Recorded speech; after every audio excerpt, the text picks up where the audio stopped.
开杂货店能有多赚钱？2016年，警方在广东一家普通的杂货店内发现了保险柜以及散落的大量现金。据警方粗略估算，这家杂货店半年交易量已经达到了4亿。难道这家杂货店要成为全球第2个沃尔玛吗？即使是沃尔玛，也不会将大量的现金存放在超市之中。令众人疑惑的是，除了这家杂货店周围还有其他人将大量现金随意摆放在家中，他们这是要做什么？察觉到不对的武警随即持枪逮捕了店长，一个大案浮现在了世人的面前。欢迎来到我的频道，下面开始今天的故事。如果喜欢的话，麻烦您点击下订阅按钮。如今我们的工作和生活都离不开银行，大部分人都会将自己的多余现金存在银行里。可是在2016年6月，广东警方一次逮捕行动中，居然在一户普通的杂货店里发现了数百万现金。令警方疑惑的是，许多现金被杂货店老板随意地放置在地上的编织袋里。除此之外，杂货店的许多柜子里都堆放着大量现金，还有一些现金就被老板随意地扔在纸袋里。当警察打开藏在屋子一角的保险柜时，更是被眼前的景象惊呆了。原来里面竟密密麻麻堆满了100元大钞。广东警方更是花了好一会功夫，才总算清点完保险柜中的现金，居然有200多万。据悉，这家杂货店老板姓袁，他开的杂货店的面积也不大。警方粗略估算了一下店内的商品总价值也不高。袁老板到底是卖什么的？居然在杂货店里面堆放了这么多钱。当警方清点完屋子里的所有现金后，准备对袁某实施逮捕。这一下子令袁老板有些不解，请问警官，我是犯了什么罪了吗？袁某的话令警方有些哭笑不得。不过，广东警方的搜捕行动还在继续。不久之后，警方又对袁某的儿子林先生的住处进行了搜查。警方很快在林先生的卧室发现了一个半人高的保险柜。可是当警方询问林先生钥匙在哪儿的时候，他居然开始紧张起来。我没有钥匙。虽然警方对林先生的表现很奇怪，但是现在的当务之急是打开保险柜。广东警方看林某迟迟没有动作，便叫来了开锁公司。当林某卧室的保险柜被打开时，众人更吃惊了。保险柜里整整齐齐地叠着许多人民币，此外还有数额不菲的港币。当警方将保险柜中的所有现金取出并清点完毕之后，更是对眼前普通的不能再普通的林某刮目相看。原来，从林某卧室保险柜中取出的现金，比之前在其母亲袁某杂货店里的还要多，整整400多万人民币。母子俩到底是做的什么生意？两人家里一共藏匿了将近700万现金。700万是什么概念？要知道，在台湾家庭中能有700万是相当了不起了。虽然比不上顶级富豪，但是在1、2线城市有700多万现金，光是放在银行里，每年就能白白赚几十万。如果什么都不干，光吃利息的话，日子过得也会挺滋润的。既然这样，为什么袁某和林某不将现金存在银行吃利息，而是随意散落在杂货店和家里面吃灰呢？难道袁某和林某藏匿的人民币是假的？警方是破获了一起制造假钞的案件吗？答案都是否定的。藏在袁某和林某店里家里的现金全都是真的。警方在搜捕袁某和林某的同一天里，广东警方又在好几个人家中发现了大量现金。这些人对现金的处理方式与袁某、林某类似，都是将现金藏匿在家中不同的角落。警方后续逮捕的几个人里，要么是无业游民，要么是待产孕妇。可以说，这些人里没有哪一个人能够做成资金流水如此大的生意。那么，这么多现金又是从何而来的呢？警方在搜捕第3户人家的时候，遇到了一些小麻烦。原来第3位家中持有大量现金的袁某是一位孕妇。当警方来到家中搜捕的时候，袁某情绪激动，不时地大喊大叫：“哎呦，我告诉你们，我怀孕了，肚子很痛，如果你们乱来，我出事了，你们要负责。”其实广东警方早已经看出袁某是装的，为了以防万一，还是不断安抚袁某的情绪。后来袁某的情绪渐渐平复下来，警方才开始针对袁某住处进行了搜查。这一次搜捕过程中又有新的收获，原来这位大着肚子的孕妇家中藏着8只手机和9张银行卡。随着搜捕行动的继续，警方又有了新发现，原来这位袁姓孕妇家中也堆放着大量现金，经过警方粗略估计，有40万左右。不仅如此，还藏有大量港币。这些钱是谁的我不知道，看起来好久了。哪有人连放在家里的钱是谁的都不知道呢？虽然袁姓孕妇矢口否认，但是广东警方知道这一切与她绝对脱不了关系。无论是袁家母子还是无业的孕妇，袁某几个人家中的布置都不像是有钱人。那么他们的钱都是从哪儿来的呢？警方又是如何注意到这3个人的呢？其实一切还要从不久之前的一起案子说起。当时广东警方发现一位钟姓男子钟某的银行账户每天都会有大额流水进出，少的有300-500万多，则高达上千万。令警方怀疑的是，钟某银行账户每小时都有大笔资金交易。那么这位钟姓男子到底是做什么生意的？资金交易量如此之大，难道钟某是低调的富商还是富二代？可是事情怪就怪在这里，原来钟某不仅不是什么生意人，更不是低调的富商，也不是什么富二代，他本人居然连一份正式工作也没有。如此一来，钟某一个无业游民，银行账户上每天有如此大额的资金进出，这显然是不正常的。钟某的钱到底是从哪儿来的呢？广东警方为了从钟某身上发现更多线索，决定从跟踪钟某开始调查。没想到随着对钟某调查的深入，警方越来越怀疑钟某身上有着不可告人的秘密。原来在跟踪钟某的过程中，警方发现他反侦查意识特别强，凭借着警方丰富的侦查经验，想要跟踪一个普通人还是易如反掌的。可是钟某居然好几次都逃脱了警方的跟踪和布控。事出反常必有妖，越是这样，警方越是肯定钟某身上一定有问题。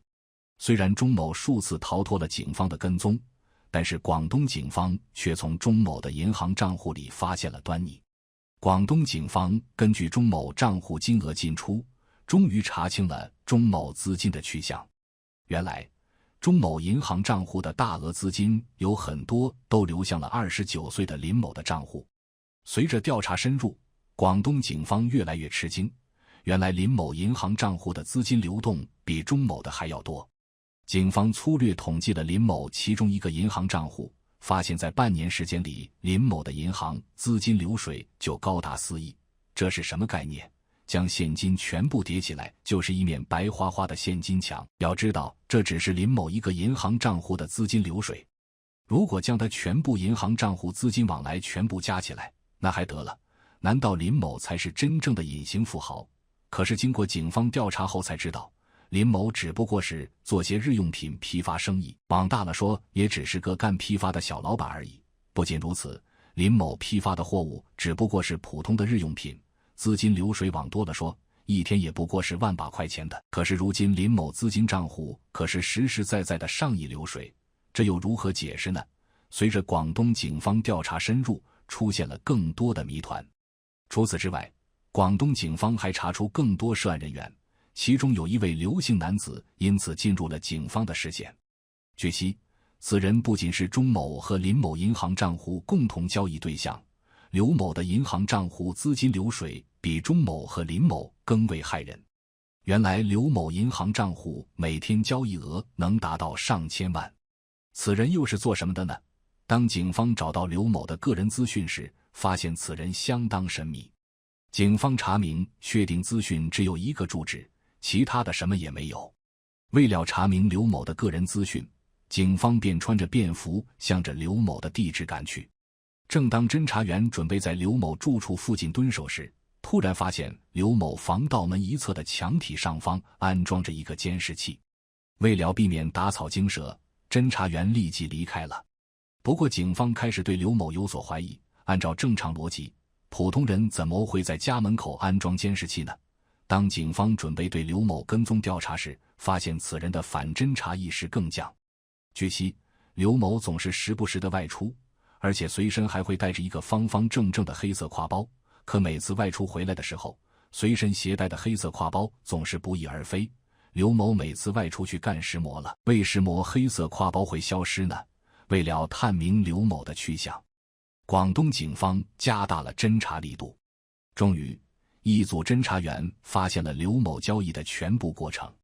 原来，刘某有次开着车外出，等到一处僻静的地方，刘某的车旁停了另一辆车，两辆车只交汇了10秒钟左右。刘某将手里的黑色挎包交给对方，接着他从对方手中拿过一张纸，如此一来，交易就完成了。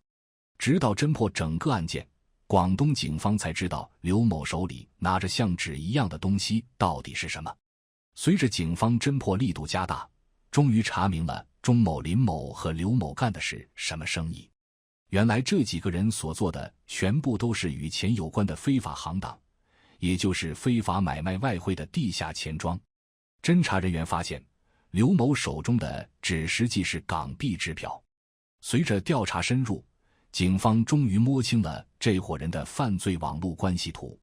原来29岁的林某和母亲袁某一起加入，袁某就是开头的杂货店老板，而刘某则带着前妻，也就是怀孕的无业游民袁某。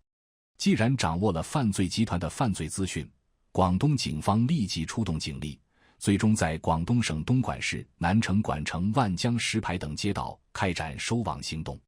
最终，警方捣毁了10余个地下钱庄，逮捕包括钟某、林某、刘某在内的涉案人员20多人。经过警方粗略估计，这伙集团涉嫌买卖的外汇金额居然高达160亿人民币。这是什么概念？如果4亿人民币能够叠起一面白花花的钞票墙的话，160亿就能叠起40面钞票墙。虽然警方将这伙人非法建立的地下钱庄捣毁了，可是还有许多问题没有解决。像钟某和刘某这样的人，连正经工作的都没有，他们怎么会有钱干地下钱庄呢？即使像袁某、林某这样做生意的，也只是做一些日用品批发的小生意，他们又是如何与地下钱庄联系上的呢？广东警方将刘某逮捕归案，在狱中，刘某终于说出了事情的来龙去脉。原来早在10年前，刘某认识一位做实体生意的朋友，有一天这位朋友找到他，希望他能够帮帮忙。原来朋友手里有一些人民币，想要兑换成港币，刘某当时没有多想，正好他手里有一些港币，随后他就根据当天的汇率兑换给了那位朋友。虽然兑换的钱不是很多，但是刘某却从中尝到了甜头。在他看来，这种生意不仅来钱快，而且相当轻松，最重要的是只需要简单的过手，自己就能从中赚取不菲的利润。据悉，过手费一般为交易金额的一计算，如果100万的交易额就能赚1000元。后来，刘某就渐渐陷入到非法外汇交易之中，随着认识的朋友越来越多，刘某的交易数额也越来越大。虽然刘某的资金量巨大，但是也会遇到自己手头紧的时候，遇见这种情况的话，刘某就会找做相同生意的朋友帮忙。也正是如此，这伙地下钱庄的涉案人员和涉案金额也越来越大。如果仔细分析，无论是刘某、林某还是钟某，他们更多起到了一个桥梁作用，他们将客户和资金搭建起来，通过满足客户的需求，再从中赚取一定利润。不过，刘某眼见着自己银行账户的资金流水越来越多，他也十分眼馋。为了扩大自己的资金规模，刘某将不知情的亲姐姐和弟弟都拉下了水。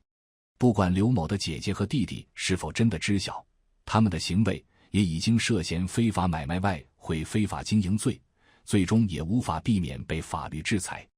根据我国刑法第225条规定，严重扰乱市场秩序的非法经营行为即构成非法经营罪，如果情节严重，处5年以下有期徒刑或者拘役；情节特别严重的，处5年以上有期徒刑。警方捣毁的这伙犯罪集团，大部分年纪都在35至40岁之间，可是很多人实在想不到，已经年过半百的杂货店老板袁某为什么还要走上这条不归路呢？据袁某交代，自己经营杂货店生意，从前卖港货比较多，所以会收点港币去香港进货。随着手里的港币越来越多，袁某发现了这里面的赚钱门道。相比做杂货生意，这种转手的生意赚得又多又轻松，也正是基于利益考量，袁某也走上了犯罪道路。在袁某看来，这种生意赚钱相当快。为了扩大经营，联络客户，袁某就找到了自己的儿子林某，两人分工合作，袁某负责联系客户，林某则透过网络完成交易。这就是杂货铺存放那么多现金的原因。至于客户为什么找他兑换，袁某从来不过问。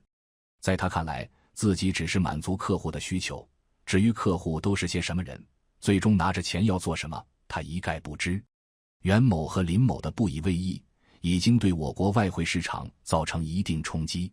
非法钱庄的交易行为不仅对我国金融统计造成影响，还为不法企业涉嫌逃漏税制造了方便。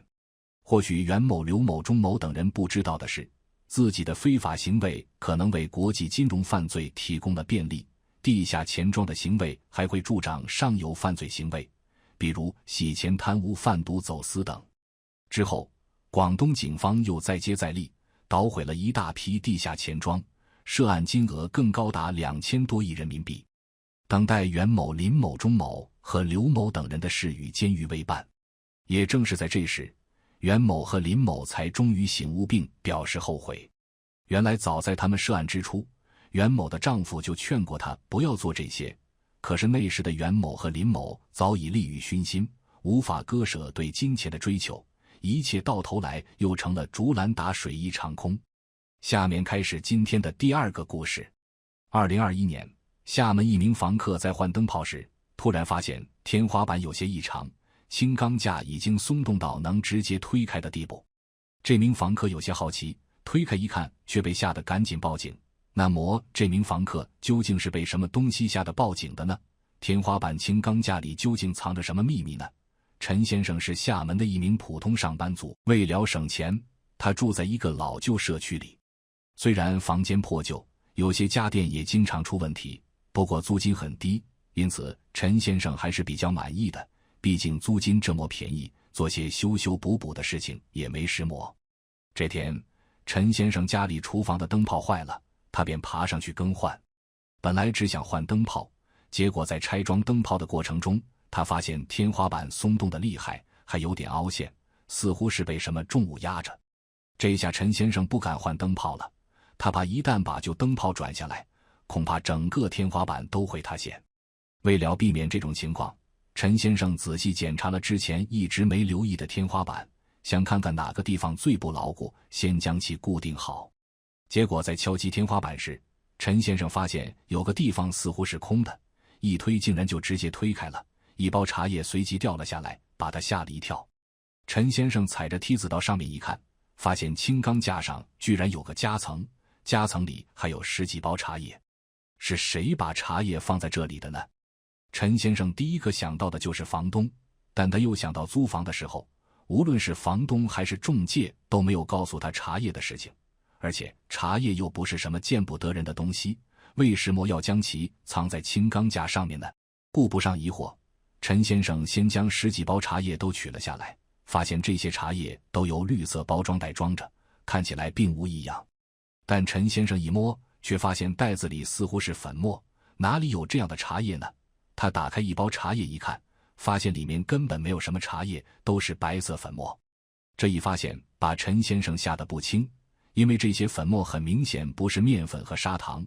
虽然之前从未亲眼见过毒品，但从小接受的禁毒教育让陈先生意识到，这些白色粉末很可能就是毒品。自己竟然和10几包毒品共处了这么久，却从未注意到。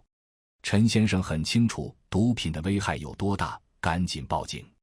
警察迅速赶到现场，将这些茶叶包都打开查看，经检测发现袋子里果然是毒品，并且都是氯胺酮，俗称 K 他命。这些 K 他命足有60多公斤，纯度还很高，平均都在99以上。简单来说，这60多公斤的 K 他命在处理后都足够满足数万吸毒者的需求了。想到这里，陈先生和警察们都是一阵后怕，万一这些毒品不是被陈先生发现的，而是被某个心怀歹念之人发现的，那他们很可能都会流入毒贩手中，导致无数家庭破碎。多亏陈先生及时发现这批毒品并报警，警方才能够将这批毒品的危害扼杀在萌芽之中。随后这些毒品自然被交给警方处理，但接下来的问题是，究竟是谁把毒品藏在了轻钢架上呢？他为何要这么做？又为何没将这批毒品取走呢？情况紧急，警方立刻展开调查。第一个怀疑的对象自然是房东。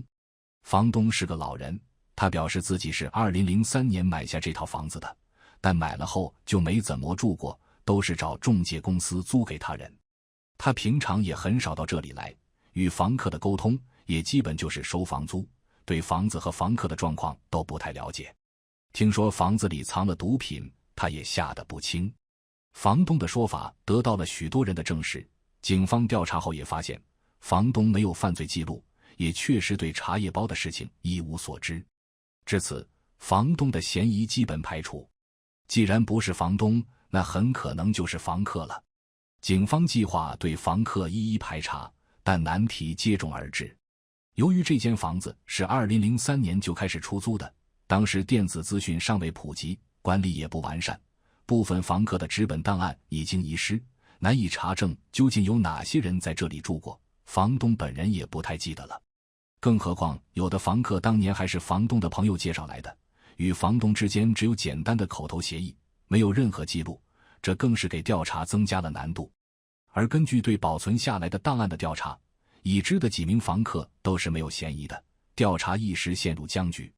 眼看难以从现有资讯入手，有员警就提出不如使用笨办法进行广泛的走访调查。这种方法自然比较费时费力，但为了消灭那60多公斤毒品背后的贩毒集团，也只能如此了。警方广撒网，对周围住户、社区物业和房产中介进行了广泛走访，终于还原出了该房间的房客资讯。从2003年到2021年，一共有16名房客在这里住过。而根据一位在该社区生活多年的老太太的回忆，2009年入住的一名房客有些可疑。这名房客是一名姓温的年轻女子，温某本人倒是没什么问题，但她有个男朋友李某。据老太太回忆，李某总是鬼鬼祟祟的，经常半夜回家。2009年冬天的一天晚上，老太太看到李某拖着一个大塑胶袋，里面还有许多小袋子，可能就是这些茶叶包。其他邻居也有见过他拎着茶叶包出入的，有人还以为他在做茶叶生意。警方随即对这个李某展开调查，发现此人竟然还曾是通缉犯，于2010年因贩毒落网，被汕头法院判处无期徒刑，后来被关押在东莞某监狱。这样一来，李某的嫌疑大大增加。警方在查看李某的卷宗并对其行动轨迹进行调查后，最终判定李某很可能就是那个把毒品藏进茶叶包的人。谁知面对警方的盘问，李某故作不知，还装出一副无辜的样子质问警察：你们都已经给我判刑了，还想怎样？但面对铁证，李某最终还是承认了自己的罪行。那么李某为何会想到将毒品藏到轻钢架上呢？后来又为何没将其取走呢？2021年，厦门的普通上班族陈先生在换灯泡时，意外发现轻钢架上藏了10几个茶叶包，里面竟然都是毒品，随即报警。尽管这间房子的房客资讯许多都已经找不到了，但警方经过广泛走访，还是将嫌疑锁定在了温某的男友李某身上。温某在2009年时曾住在这间房里，李某经常来他家。据社区住户反映，这个李某经常半夜过来，还曾拎着许多茶叶包。警方调查后发现，这个李某已经在监狱里了，他之前就被通缉过，2010年落网后被判处无期徒刑，并且罪名就是贩毒。那么这些茶叶包是他藏起来的吗？警方赶到监狱询问李某，李某却还想抵赖，声称自己根本不知道什么茶叶包。不过在警方展示了他那段时间的行动轨迹，并提到他的女朋友温某时，李某自知无法再隐瞒下去，只得招供。原来那10几包茶叶其实不是他买的，而是他女朋友买的。不过温某对他藏匿毒品的事情并不知情。当时李某正在广东贩毒，已经被警方盯上。不过他十分狡猾，还是找到个机会逃到了厦门。李某知道警方还会继续追捕他，手头的毒品也成了烫手山芋，便想着找个地方藏起来，等风头过了，自己再出来把这些毒品卖了。那么该藏到哪里呢？李某可不敢把毒品藏外面，藏在家里，又怕被女友发现。想来想去，李某骗女友说，他要给某位长官送礼，让他多买些茶叶，并且要尽可能大的袋子。温某将茶叶买回来后，李某找了个温某不在家的时间，将茶叶包里的茶叶都倒了，然后把自己带来的60多公斤 K 他命都装进茶叶包里，再重新封好。随后他又掀开轻钢架，把茶叶包一一放进了轻钢架上的夹层里。一段时间后，李某以为风头过了，又重新出来贩毒，但实际上警方依然记得他。2010年，李某被捕，此时他还没来得及把自己藏起来的毒品出手。就这样，这60多公斤毒品被尘封在了轻钢架上，直到被陈先生发现。李某之前对自己这一招很得意，因为一般人都不会注意到轻钢架的异常，更不会专门掀开轻钢架看里面有什么东西，因此他将藏毒品这事儿隐瞒了下来，并没有告知警方。因为无期徒刑还是有减刑可能的，李某可能想着等自己出来后还能再干一票。万万没想到，因为一个小小的灯泡，他藏在轻钢架上多年的秘密也大白于天下。这下减刑是不可能了，因为他藏匿毒品以及欺骗警方的行为很可能还要罪加一等。而警方也顺藤摸瓜，通过心理防线彻底崩溃的李某，掌握了当年案件的更多线索，揪出了一个庞大的犯罪集团。厦门市公安局禁毒总队与思明区派出所相配合，抓获了3000多名嫌疑人。光是制毒的原材料就查扣了 1.8 万吨。2021年7月12日，厦门市公安局举行记者会，通报了这起重大案件的情况。至此，这件换灯泡引发的大案告一段落。若要人不知，除非己莫为。李某既然犯下了如此罪行，被发现也就是迟早的事情。而陈先生及时报警，为警方破获如此大案提供的线索也值得称赞。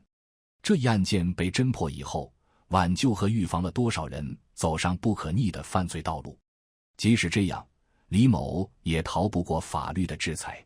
就因为这些毒贩和吸毒人员，每年有多少缉毒警察牺牲，这样的人永远得不到国家和社会的原谅。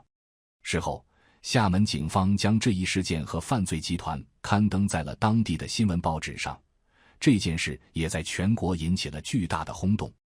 而发现毒品的陈先生也被大家赋予人民英雄的称号。我国每年都会对毒品的危害进行宣导，组织学校开展相关主题班会。关于毒品对孩子的危害，不仅是学校，就在大街上社区里都会挂上相关布条，提高对毒品的防范。大家要时刻保持警惕，不要乱吃陌生人给的东西，水离开自己的视线内就不要再喝。近年来，毒贩包装毒品的手段也变高了，比如一些稀奇古怪的糖果和令人精神亢奋的甜药水。珍爱生命，远离毒品。社会镜像，带你深入案件背后，洞察社会真相。每一个案件都是一面镜子，映照出复杂的人性与现实。如果你也对这些未解之谜充满好奇，想要了解更多背后的故事，别忘了点击订阅并开启小铃铛，这样你就能第一时间收到我们的最新内容。让我们一起探索更多谜团，解构更多真相。感谢你的观看，我们下期再见。